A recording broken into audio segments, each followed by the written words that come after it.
এই যে বিশ্ববিদ্যালয়গুলোর মূল্যায়নের কথা যখন আমি বলি, নাহিদ ভাইদের আসিফের ধোয়া তুলসী পাতা, এদের এনসিপির সংগঠনের মধ্যে বিশ্ববিদ্যালয়ের অন্য কোনো বিশ্ববিদ্যালয়ের কোন এমন নেতৃত্ব আছে তারা গুরুত্বপূর্ণ পদে তারা দিয়েছে, গুরুত্বপূর্ণ দায়িত্বে তারা দিয়েছে। ছাত্রশক্তি কোরামের কথা বলি, ছাত্রশক্তি কোরাম কি শুধু বাক্সাসের? নাহিদ আসিফ ভাইরা তাদের এনসিপির, দুঃখিত নাহিদ আসিফ ভাইয়ের বলবো না, এই যে আক্তার নাহিদ ভাইরা তাদের এনসিপির সংগঠনে কোন বিশ্ববিদ্যালয়ের কোন নেতৃত্বকে তারা গণতান্ত্রিক ছাত্রশক্তি কোরামের বাইরে এখানে জায়গা দিয়েছে? দেখতে পেয়েছেন? কেউ নাই।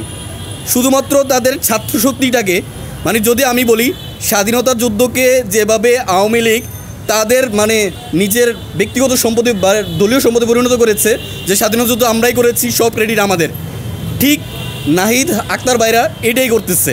এই জুলাই অভ্যুত্থানে বিভিন্ন ছাত্র সংগঠনের সমান অবদান আছে। সামনে থেকে নেতৃত্ব এরা যেমন দিয়েছে, বিভিন্ন ছাত্র সংগঠনের যারা আছে সবাই ঠিক এখান থেকে সামনে থেকে দাঁড়িয়েও নেতৃত্ব দিয়েছে, এমন প্রমাণও আছে।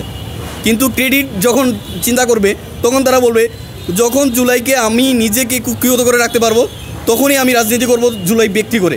ঠিক এমনটাই যেটা বঙ্গবন্ধু এবং আওয়ামী লীগ করেছিল। জুলাই অভ্যুত্থানকে পুরোটাই তারা কুক্ষিগত করে রাখছে।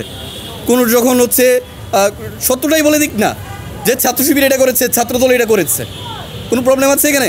কিন্তু বলবে না। সমস্যা তো ওই জায়গায়, যদি আমি বলে দিই তাহলে জুলাই ক্রেডিট নিয়ে তো আমি রাজনীতি করতে পারবো না। যেমনটা ৭১কে ব্যবসা করে আওয়ামী লীগ দাঁড়াইছে, ঠিক এমনটা জুলাই নিয়ে ব্যবসা করে এরা দাঁড়াচ্ছে। আহত কথা বলবেন, এরা সামনেই শুধু দেখাচ্ছে আহত কথা। আহতদের পুনর্বাসনের জন্য এরা এখনও কিছু করছে?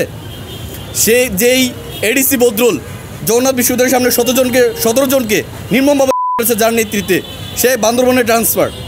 আসিফ ভাই, মাহফুজ ভাই, একসময় নাহিদ ভাই ছিলেন ভিতরে, এই বর্তমান সরকারে।